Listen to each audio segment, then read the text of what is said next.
Next question है समीकरण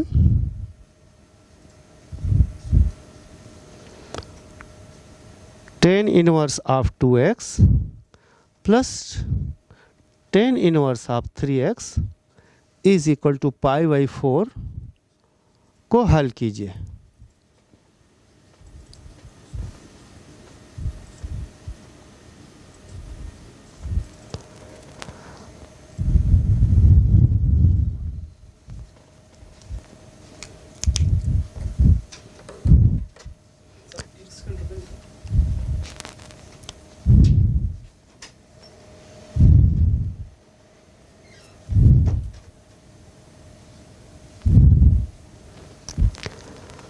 अब इसको सॉल्व करते हैं। पहले हम एक दिया गया समीकरण को लिख लेते हैं। समीकरण है since tan inverse of 2x plus tan inverse of 3x is equal to π/4। ठीक है बच्चों, अब इसमें हम कौन सा फार्मूला अप्लाई करें? हमारे पास फार्मूला है tan inverse x plus tan inverse y।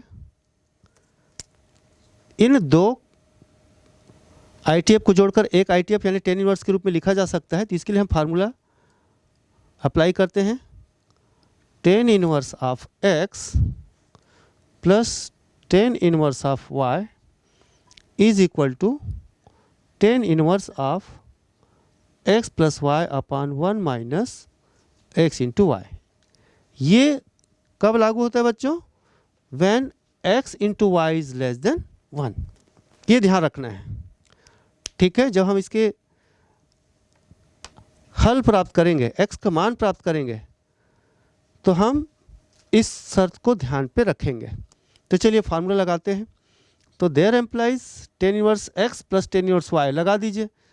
tan inverse of x plus y that is 2x plus 3x upon 1 minus 2x into 3x is equal to π/4। ठीक है बच्चों, अब इसको लिखा जा सकता है। यहाँ पर दो तरीके समझ सकते हैं हम। या तो दोनों तरफ tan ले लीजिए, तो दोनों तरफ tan लेंगे तो tan of tan inverse of this, या एक बार और सरल कर लेते हैं, एक स्टेप बढ़ा लेते हैं। ये हो गया 5x भाई ये हो गया 1 माइनस 6x स्क्वायर और इज इक्वल टू π/4।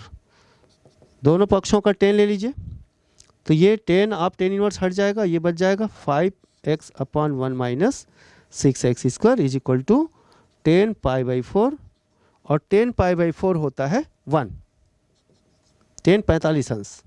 तो 5x/1 minus 6x square is equal to 1। अब इसको और मानक रूप में लाइए। एक इक्वेशन दिख रहा है, x में एक इक्वेशन दिख रहा है, इसका पक्षांतर करिए 1 माइनस 6x स्क्वायर। तो ये हो जाएगा, ये दोनों को पक्षांतर करिए, लेफ्ट साइड ले आइए, 6x square plus 5x minus 1 is equal to 0। ये x में एक वर्ग समीकरण बन गया। अब x में एक वर्ग समीकरण बन गया, छोटी क्लास में आप पढ़ चुके हो। ठीक है, चलिए हम इसको दो तरीके से हल कर सकते हैं। एक स्प्लिटिंग द मिडिल टर्म, मध्य पद को दो भाग में बांटकर, यानी गुणनखंड विधि, और दूसरा सूत्र विधि। इसमें से जो आपको अच्छा लगता है वो कर सकते हैं। तो चलिए हम 5x को स्प्लिट करते हैं। तो ये हो जाएगा बच्चों 6x माइनस x। स्प्लिट करने का तरीका आपको पता है, 6x minus x minus 1 is equal to 0। There implies यहाँ पर 6x is the common, x plus 1 minus 1 is the common, x plus 1 is equal to 0। आगे बढ़ते हैं, तो ये हो जाएगा x प्लस 1 और दूसरा गुणनखंड आ गया 6x minus 1, 6x minus 1 is equal to 0। दो गुणनखंड यानी शून्यक का सिद्धांत लगा दिया, तो x plus 1 is equal to 0, या फिर 6x minus 1 equal 0, then x is equal to minus 1 and x equal to 1/6। अब यहाँ पर दो जवाब है। अब यहाँ पर कौन सा सही है, पहला x का मान सही है या दूसरा सही है, इनमें से कौन संतुष्ट करता है, इसका दोनों पक्ष बराबर आ जाए उसको चुनना है।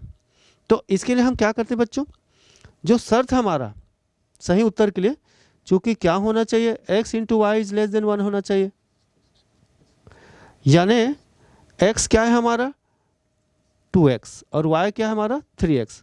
तो 2x into 3x is less than 1, that is x का square is less then 1/6। x into x x square और 2 इंटू 3 6 1/6।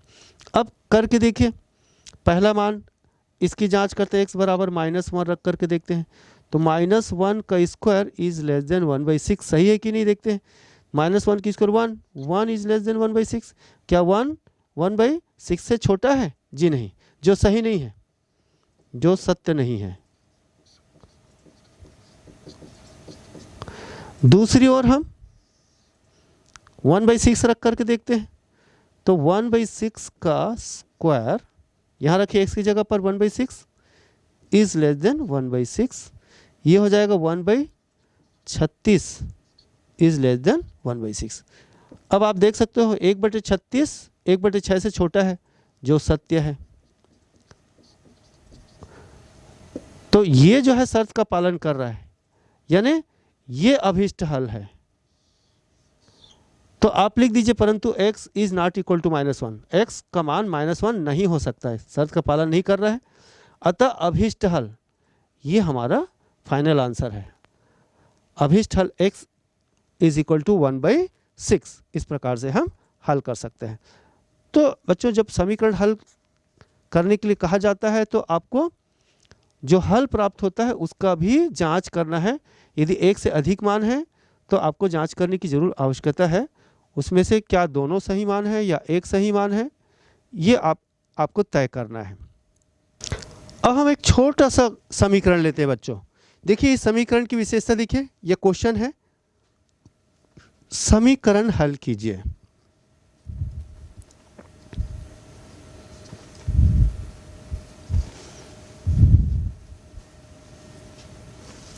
ये समीकरण है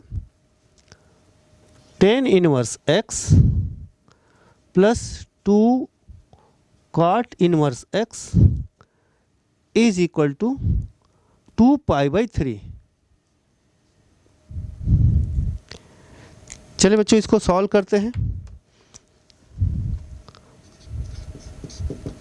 ये है दिया गया समीकरण, नोट कर लेते हैं पहले।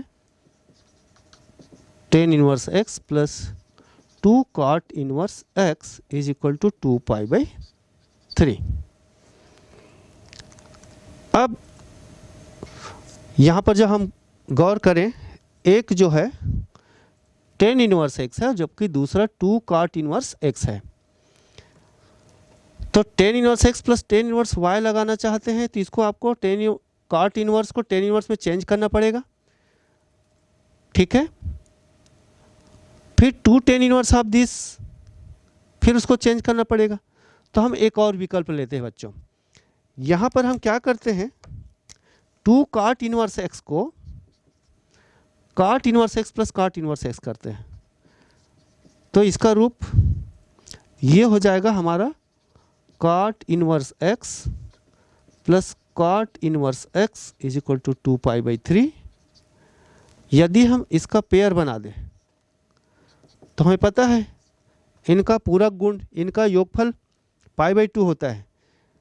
tan inverse x plus cot inverse x is equal to π/2 होता है, ये आपने गुणधर्म देखा है। तो हम इसको लिख सकते हैं π/2 plus cot inverse x is equal to 2π/3। आप इस फार्मूला को आप लिख लीजिए। यहाँ पर जो आपने अप्लाई किया है, since tan inverse x plus cot inverse x is equal to π/2, ये लिख दीजिए, आपने इसका उपयोग किया है। अब इसको हम थोड़ा सिंप्लीफाई करते हैं बच्चों।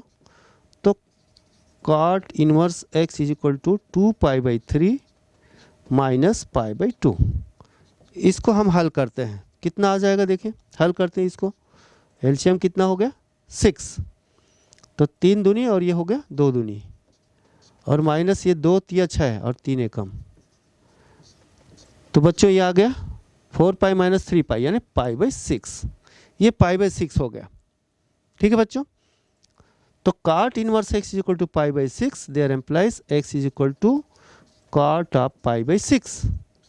cot पाई बाई 6 यानी cot 30 अंश, cot 30 अंश का मान होता है √3, therefore x is equal to √3। ठीक है बच्चों, तो अब आप देख सकते हैं, इसको यहाँ रख करके देख सकते हैं, संतुष्ट करा के देख सकते हैं, x का यह मान जो इसको संतुष्ट कर रहा है अभीष्ट हल होगा, यही अभीष्ट हल है। तो यहाँ पर बच्चों आपने सवाल को और छोटा कर लिया, ये आपके ऊपर है, आप सवाल को कितना छोटा कर सकते हैं और कितना कम समय में आप उसको गुणधर्मों का उपयोग करते हुए बना सकते हैं।